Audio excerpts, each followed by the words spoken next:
Hey everybody, welcome to another episode of Coco and Dolls. I'm not Dolls. And I'm not Coco, and I am dancing again to this music. Even though it's the same every time, I can't get enough of it. So it's a good thing we haven't figured out how to put video of our podcasts on YouTube so that... You'd be seeing the white man overbite right now, grooving to this music. But it's a sexy overbite. Oh, thank you. Thank you very much for that. So today we have episode 43 coming at you. I think this is going to be a fantastic episode because I am also 43. Oh, yes. Yeah. And 4 and 3 are 7, which is a good number, a good lucky number. That's right. So I've got good feelings about this episode, especially because we rehearsed it extensively, because we care. As always. As always. We always rehearse, and we always do a lot of research before we get on the air. A lot of post-production as well. A lot of post-production. So what we have coming to you today is our review of the Netflix movie The Laundromat, recently released, starring a bevy of names you will recognize, including Meryl Streep, Antonio Banderas, Gary Oldman, James Cromwell, David Schwimmer. Who else am I forgetting? Robert Patrick, better known as the T-1000 from Terminator 2. I turned to you when we were watching this and was like, that's the Terminator guy. And he probably gets that all the time when he's in a movie. It's like, what's his name? I don't know. But that's the Terminator guy. That's the T-1000. He's like the guy who walks really funny. Yeah. Really determinedly. I read that he studied insects for his role because he was bugging everybody? Yeah, he was bugging out. I don't know. So anyway, before we go too far off the rails and people turn this off, dolls. Sharon Stone also. Sharon Stone, yeah. As palindrome Hannah. So, my cousin is Hannah. Hi, Hannah, in Seattle, listening to us on public transportation going to work. One of our users, one of our many, many listeners. Who are related to us. So, Daltz, why don't you give us a review or a summary of what The Laundromat was all about? Not about the slice of life coin-operated laundry that people in an apartment building would be going to. Although that would be interesting to see characters coming in and out. That might be more interesting than this movie, actually. So there you have our review of Thanks for joining us for another week. I'm not Coco. And I'm not Dolls. So the idea here is that this is about the Panama Papers, which, when you think about it, you're thinking, oh, what a thrilling movie subject. Something that has to do with hiding money and secret messages and obfuscation and clandestine moves in the banking world. You think, oh, thrilling, sort of like a movie that I don't want to see. And you'd be right, actually. Yeah. So it's essentially, they're trying to personalize, they being director Steven Soderbergh, who is very good, Ocean's 11, etc. Traffic. He's very good. His sort of stamp on things is little vignettes told individually. So in other words, like a little story involving a character, and then it's somehow connected to the story of another character. Traffic is like that. Mm-hmm. Ocean's 11 franchise is not necessarily like that, but there are the other movies that he's done that have been like that kind of little vignettes, and this qualifies in that same way. Yeah, totally. And that there's all separate little short stories intertwined and somehow connected with one another. The main story, the main character portrayed by Meryl Streep, is essentially trying to get to the bottom of why this insurance company is not paying her for the accidental death of her husband and the insurance policy that was purchased for that.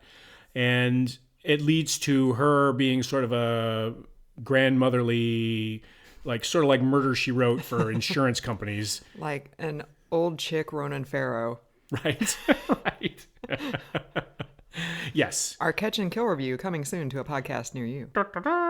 So Meryl Streep plays this woman trying to get to the bottom of it. And then she encounters these various characters, but sort of off to the side. So Jeffrey Wright's character is tangentially involved because he's the guy who's in Nevis signing things and covering and providing coverage that isn't actually there because it's a shell corporation. And so we have Gary Oldman and Antonio Banderas who play partners, business and romantic partners. Oh, were they romantic partners? Yeah.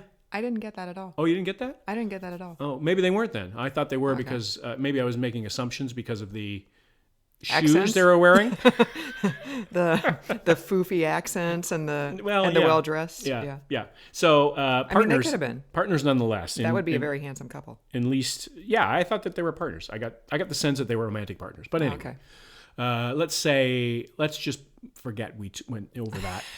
So they're business partners. How did you see something gay that I did not? Like, normally I'm the one who's like, yep, they're gay. I just assumed. I don't know.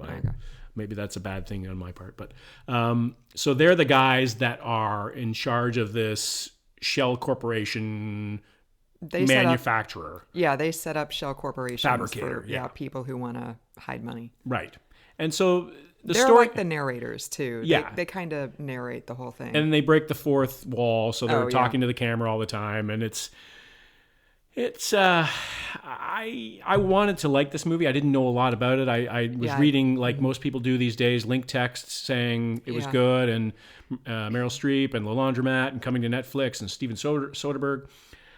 I didn't like it. I got out of it after an hour and a half, and I was like, man, we should have watched another episode of Magnum P.I. instead. Yeah, I always know it's a bad situation when Dalt starts like checking his phone to see what time it is, and also like on the screen, like flipping up the like pausing it so he can see how much time is left. And I think the first time he did that was about a half hour in, and it was only a 95-minute long movie. And it felt like it had been more than half an hour. Yeah. I was like, is this going to be one of those 2-hour-long, unedited Netflix specials where they just give the director carte blanche because the director's a big name? Is like, oh, we're so impressed you're doing something for us. Do whatever you want. It's like my next guest needs no introduction. They just let Letterman go crazy and go down to Selma and all that fun stuff. Somebody should have reined that stuff in. Right. Yeah. So what did you think, Coco? I've gone on and on about my opinion, as usual. So I was like you. I actually didn't know that it was about the Panama Papers, just based on the strength of the cast and the director. I was interested in seeing it. So you thought it was about an actual laundromat then? Like we were saying at the beginning of the show. I knew the laundromat was not literal. Oh, okay. Although, I mean, that would have been a better movie. I think so. I appreciate that they tried to make a very complicated topic like more simplistic, like more understandable for the layperson, because I'm a yoga teacher and I walk dogs. I don't know anything about finance. I don't know anything about shell corporations. Like, I think you do. I think you're one of those people who's just pretending, but meanwhile there's like a hardened criminal shell inside. Meanwhile there's like Coco Holdings like down in Panama, LLC. you know. And every time I go to cash a check, it's like, why is there a fraction of a cent off this? It's been rounded down instead of up. So I appreciated that they did try to make a very complicated subject me too, easier to understand. I thought they did a pretty good job of that. There was still some stuff I was like, wait, where do the Chinese people come into this? Like, I didn't really get that whole thing. Right. I think that had to do with Chinese funding. Yeah. That's what I think it had to do. Yeah, in order like to briberies and stuff. No, I mean like the production of the movie. Oh, okay. In order to secure some funding for some financial funding, they had to say, okay, well, put some Chinese people in here, and then we'll get some Chinese support here. Okay, that's probably it. I no evidence to base that conclusion on. I was just thinking the same thing. Is like, this is random. Why are they here doing this? And they're actually talking Mandarin in the movie. Like, why? And I appreciated that it was 95 minutes long. Although I think I would One of have... the selling points is it's not 2 hours long. I think I would have preferred if it had been like 2.5 hours, but an actual documentary. I think that would have been more interesting. Yeah. I liked the cast. I don't think any one person actually did like a super duper stellar job. No. Like, there's a lot of movies where you're like, well, the movie kind of blew, but oh my God, Meryl Streep was amazing. Right. Like, everybody just kind of turned in serviceable performances. Like, I didn't really feel like any of them elevated the material. Right. I will say, probably the highlight for me was Jeffrey Wright's character getting busted at the Miami airport, and in addition to being busted for like insurance fraud, also being busted for being a bigamist, which was completely out of the blue. Right? Nobody. Like, that there just was came out of nowhere. Yeah, it was like all of a sudden he's got 2 families, and we didn't know anything about it before that. And we didn't know anything about it after that. Right. So that was like a very kind of satisfying conclusion to his storyline, because he was out of there in the first third of the movie. Right. Like, he was done. So it feels like, so to me, a lot of these special Netflix and sometimes Amazon productions bringing in big names, big stars, big producers, big directors, they feel like check cashing opportunities to me. Now, I don't mean We would like a check cashing opportunity as well, Netflix. So yes, please hit us up. I think we could probably do a story like this. Well, especially because I said this to you last night during the movie. I'm sorry to interrupt. I felt I do it every day. I'm sorry. I'm a girl. You know, we talk all the time. No. I felt as though the movie had very sort of high school production values. Yes. So I think, in HD. But in HD. Like it was the scenery and everything was really good. Everything was in focus, so let's not take it the wrong way, but it just kind of felt like I said, it felt like, okay, let's charge through this. Yeah. Everybody needs to get, Meryl Streep's time is very valuable. Jeffrey Wright's time is very valuable. Let's get them here. Let's get them there. Oh, we'll set his character in Nevis, so he actually will be interested in this movie, and he'll go to Nevis. Yeah. You know what I mean? It's like a paid vacation for Jeffrey Wright. Right. Yeah. You can tell sometimes there's these pitch meetings, I imagine, with the agents and the actor, and there's like, well, what's his character? Well, it's a regular guy, and he's okay, but where does it take place? It's in Nice, France. Oh, okay. Yeah, exactly. I'm in. 2 weeks in France. You're an insurance fraud guy, but you get to go not to anywhere in America where we normally film movies. Like, you get to go to somewhere in the Caribbean during winter in North America. Right, exactly. But you get to play a polygamist. Yeah, oh, yeah. Right? Exactly. Right. So it was very, it felt like high school kids trying to be avant-garde, like Gary Oldman and Antonio Banderas talking to the camera and then walking off the set so you can see the actual set, the actual set, and then they the sound stage and everything. Yeah, they grab their jackets off the coat rack and then they walk off, and I'm like, this is just trying this is like it is like a high school production trying way too hard to be edgy. It was showing off too. It was like, look how, like you said, look how edgy. I got that same sense too, because. And I don't necessarily mean this like you've got to set every shot up and it's got to be consistent through the movie and everything like that. I'm all about surprising you in a good way, and there were some surprises during this, but it just felt way too forced. It felt way too artificial, and it felt way too like I said, okay, that's good enough for this. We're gonna cash the check in a couple of weeks, so let's move on. And Meryl's got to go here, and Soderbergh's got to go there, and let's try to get this done in a certain amount of time. It just didn't feel like it was fully baked. Yeah, I totally concur. I definitely would have watched like a 2.5 hour long documentary about this, but it didn't know what it wanted to do. Yeah. Like, does it want to tell the story of Meryl Streep's character, or does it want to focus on Antonio Banderas and Gary Oldman? Like, does it want to focus on like the African guy who's banging his college daughter's roommate, and then bribing her with bearer shares that are worthless, that are worth like $37 because now he's got another shell company in Cyprus that he funneled on the money. Like, it was just Further to your point is that I had that exact same reaction too. Is that they were very good at trying to explain this in everyday terms that we could follow along. So the bearer shares and everything else that was involved. It didn't entertain me. It didn't really inform me either. So I think like a documentary would have been the way to go. Yeah, definitely. And there was something else I was gonna. I will say that the ending of it was really weird. Like, so there was, I read a little bit of controversy. Who knew that the butler did it? I didn't suspect that at all. In the study with the candlestick. Right. Colonel Mustard. Yeah, Meryl Streep, there was a little bit of controversy because she played two characters. She played her main character, the widow of James Cromwell, but then she... don't say who she played, the other character. Well, this kind of ties into the controversy. She played not a white lady, and at the end she comes out and she takes off the wig and she takes off like the padding. Right. And so there's a little bit of controversy about her playing not a white lady. I'm not sure if so that is an understandable controversy, but at the same time, I'm not sure I buy into this in this particular industry. It's like, you're an actor, you should be able to act. Like I don't want Mickey Rooney portraying an Asian guy, right? Like I'm not talking about that, because that was just insulting, and that was of the time, so that doesn't excuse it, but that was just inappropriate. But in certain instances, you should be able to portray something more than just your racial background, your cultural background. Like, that's what acting is. It's all about artificial. It's all about pretending. Like, it's not like you're pretending to be a murderer. It's like, oh, yeah, we only need murderers to portray that role. Right. Only Hitler relatives can portray Hitler. Right. Or only Germans, or Austrians, I should say, can portray that. Like, it's a little fudgier than that. I think the controversy is a little bit too cut and dried. Well, I'm not with Scarlett Johansson where she said, she was in the opposite end. I'm sort of in the middle on this, where you should be able to. It's a profession where you pretend. Well, I didn't think that her pretending to be this other character added anything to it. Like, at the end, she comes out and she takes off the wig and she takes off the padding, and then you realize, oh, it's Meryl Streep, because I actually didn't. I didn't know. I didn't realize that before because I wasn't really looking for it. Yeah, me too.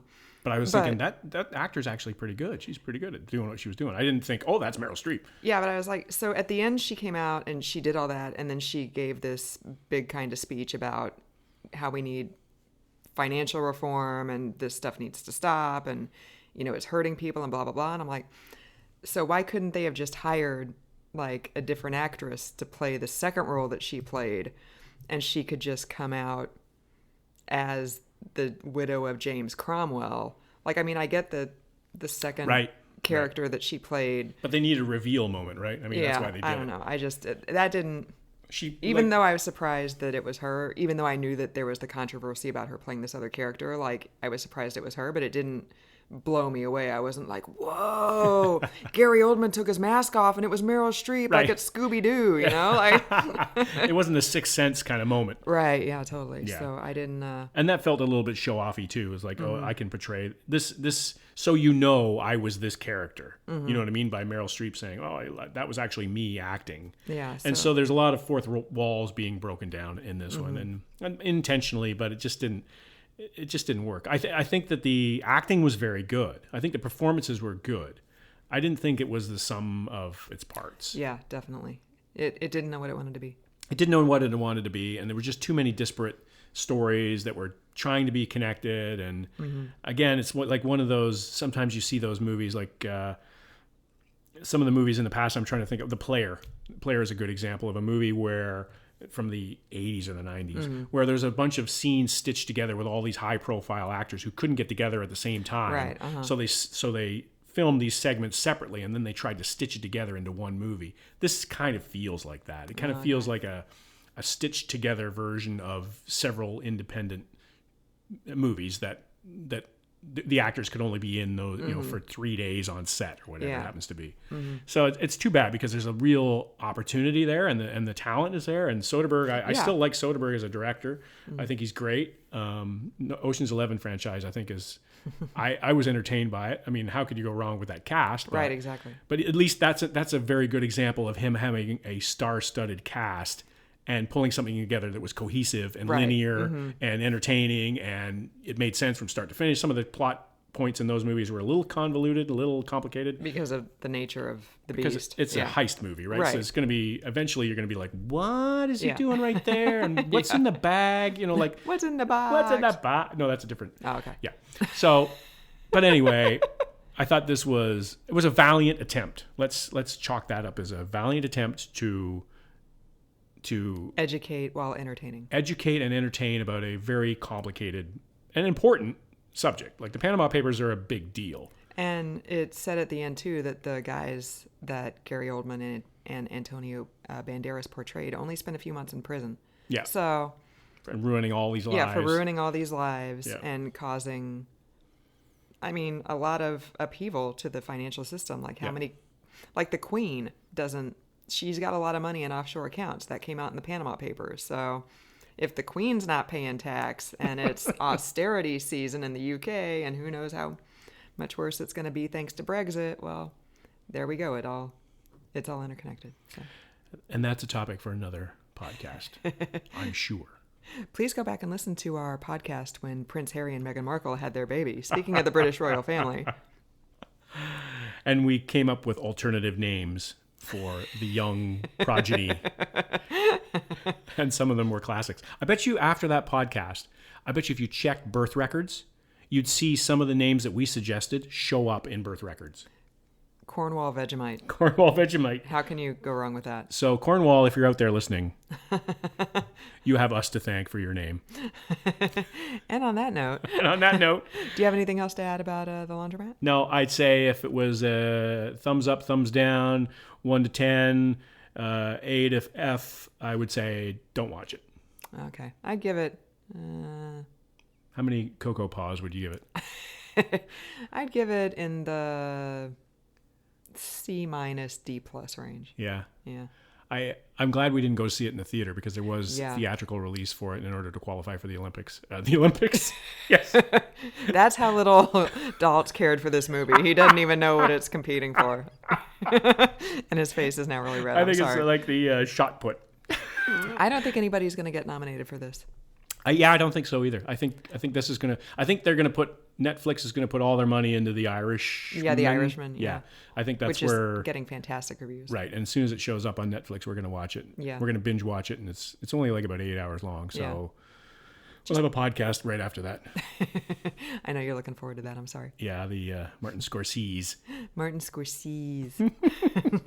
Well, and on that note, we hope you enjoyed our podcast, giving the business to the Laundromat, and we're hoping for actually a new movie to come out about an actual laundromat where people come and go. Netflix, hit us up. It feels like a very 70s Norman Lear kind of TV show, actually. The Laundromat, and people come in and there's a catchphrase like "Dynamite" or what you talking about, and there's all these opportunities, I think, for a good show. And we could film it here in our small town in Connecticut because there's many laundromats here.